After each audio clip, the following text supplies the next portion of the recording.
Hello and welcome to NPTEL MOOC on Applied Electromagnetics for Engineers. In this module we will briefly recall coordinate systems, and to introduce coordinate system let me ask you by a question. Let me begin by asking you a question. Suppose you have a long road, okay, the road stretches all the way from minus infinity to plus infinity. Well, I gave away the game a little bit, but anyway, so there is a long road, okay. On this road there are houses which are spreading all over the road, and these houses are kept at a certain distance. So you have your house, then you have a next house, next house, next house, another house beside you, and so on, okay.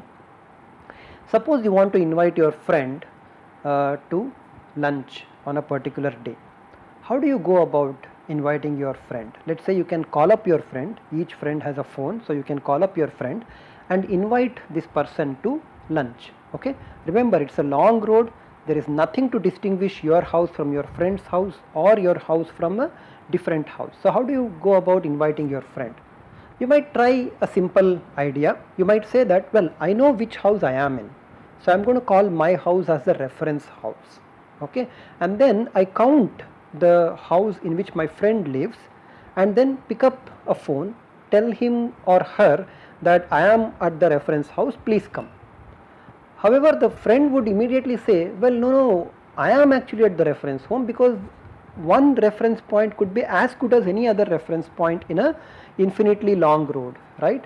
So any point could be reference. So therefore these two friends do not even agree upon which one is the reference road. On the other hand, you could say something like this. You can say, okay, I am going to make my house as a reference house, but I am going to put a number to my house, okay. I am going to say a number 0. Let's say my friend is present. As I start counting, I find that my friend is actually at the 100th house, okay.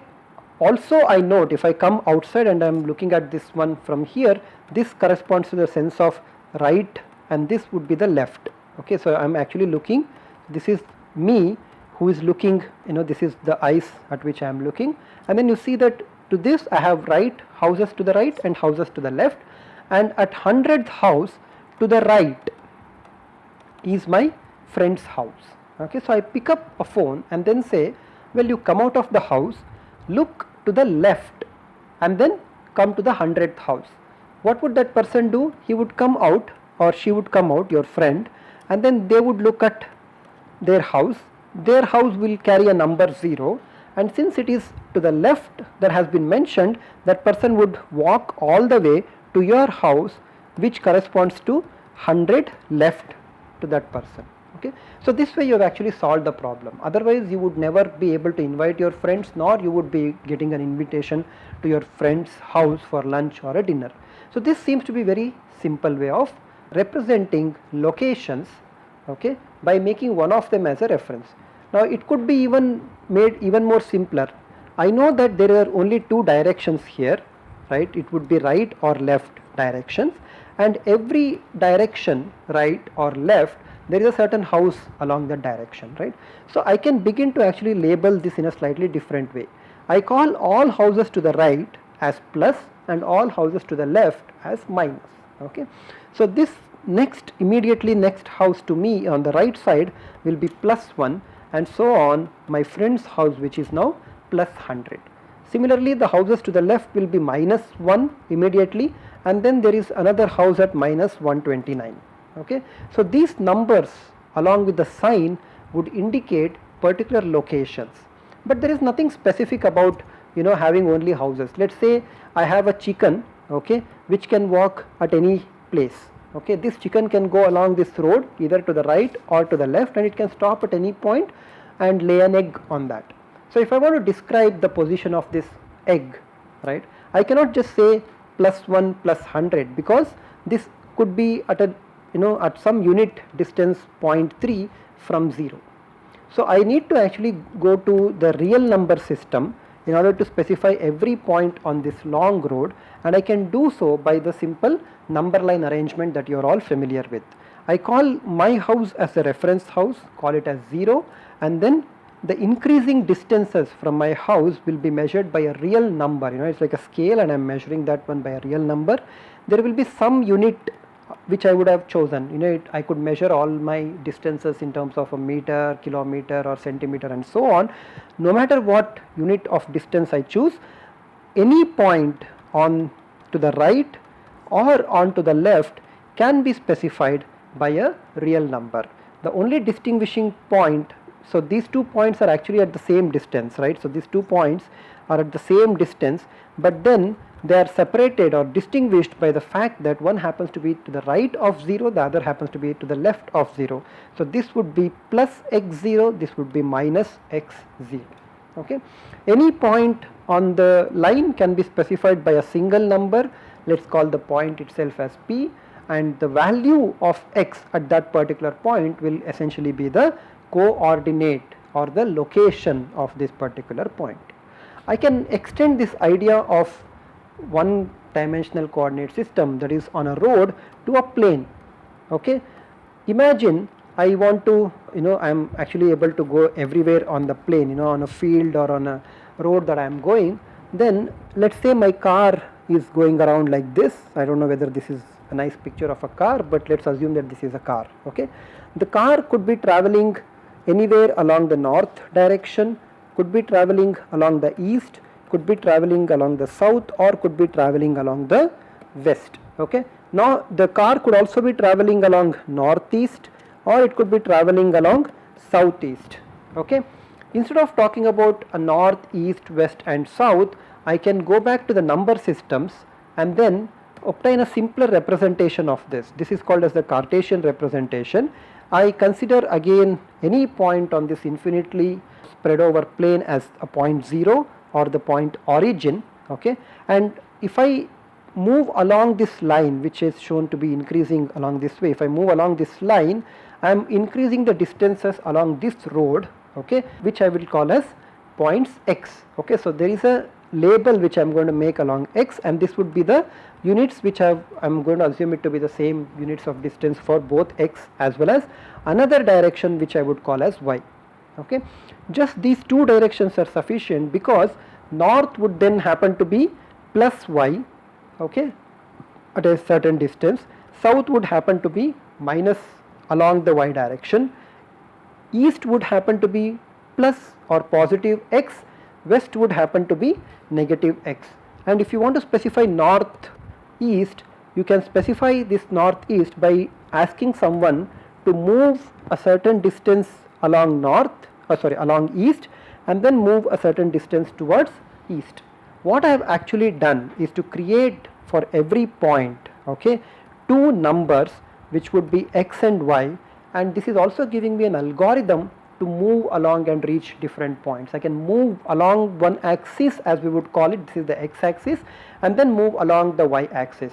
Alternatively, I can move first along the y axis and then take a right turn, left turn, whatever the turn that I want to take, I can then move and approach the other point. The direction which I follow, the path which I follow, does not matter to the location. The location is fixed by the two numbers x and y that I provide. Of course, the origin will be denoted by 0 and 0. Okay. Again, you will notice that x itself can be positive and negative, y itself can be positive and negative. In the previous case, you just had one number which could be either positive or negative, which would be denoting this particular location of the house. Here now, to specify a location, you have chosen two numbers, and look at what you have chosen. You have two blue lines which we have drawn two arrows at the end. These arrows simply signify that they are increasing in this particular direction. But if I now stop at this red point, which was originally the red point, okay, and then draw one arrow and terminate it at this point which was the red point earlier, so call this point as some point P. Okay. If I draw an arrow from the origin and stop at this point, what I have done is to essentially describe a vector. Okay. Let's call this vector as vector OP, where O is the origin of the vector, P is the ending point of the vector. Okay. The length of this vector OP will be denoted by this, by putting the vector in between these parallel lines. Okay. And you can also notice that I can define a unit vector along the increasing direction towards x and a unit vector along the direction of y, and then I can describe OP vector as some alpha times the unit vector along OP, which I will call as OP hat. Okay. Of course, if I take, instead of OP, if I take x, or if I take the x axis itself, then I can define a unit vector along the x axis, which I will further denote as x hat. So here you can see that OP hat is essentially the same as the x hat that we are using, and these hat vectors are called as the unit vectors. So this is something that we already are familiar with.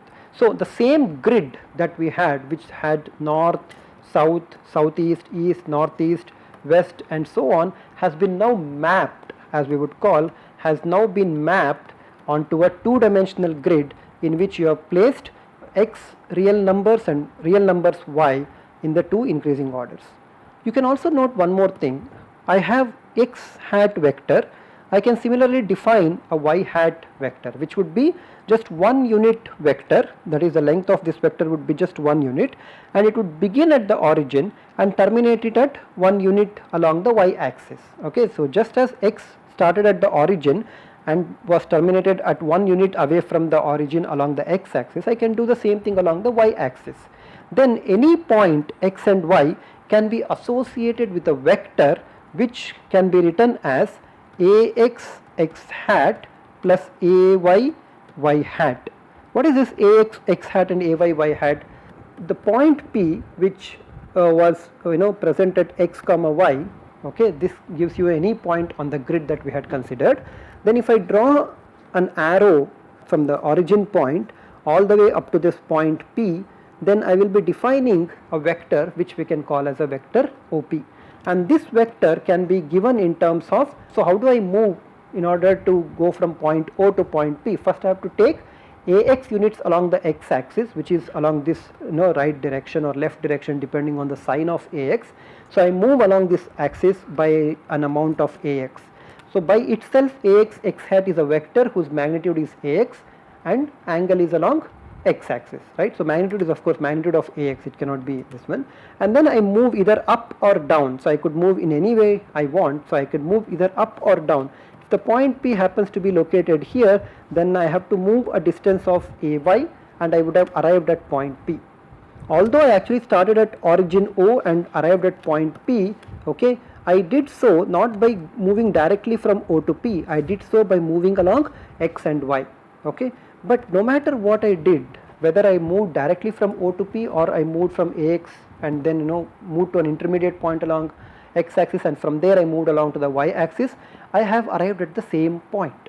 So in fact, if I draw a line, which is the red line that we have drawn here, this corresponds to the actual vector because it has a origin here and it has a tail here, okay. You can see that this vector has been written as the sum of these two vectors, right. So this is geometrically how you add two vectors. You can take the first vector and to the tail of the first vector you put the head of the second vector, and then you draw from the head of the first vector to the tail of the second vector to geometrically complete this triangle, and you would obtain the sum of these two vectors. And if you now remove these ax and ay, this would simply be a vector that begins at the origin, which is described by the points or coordinates 0, 0 and terminates at P of x, y, right. So this is an example of a vector. The way this vector can be obtained is to add two vectors, okay. One vector will be along the x axis, ax x hat, ay y hat. What would be the length of this vector OP or the magnitude of the vector OP? The length of vector OP is very simple, right, and it can be related to this ax and ay. How so? I know Pythagoras theorem tells me that if I take this right angle triangle, then this distance that I have is equal to ax square plus ay square. Alternatively, the length OP of this vector, okay, is given by square root of ax square plus ay square. Finally, notice one thing.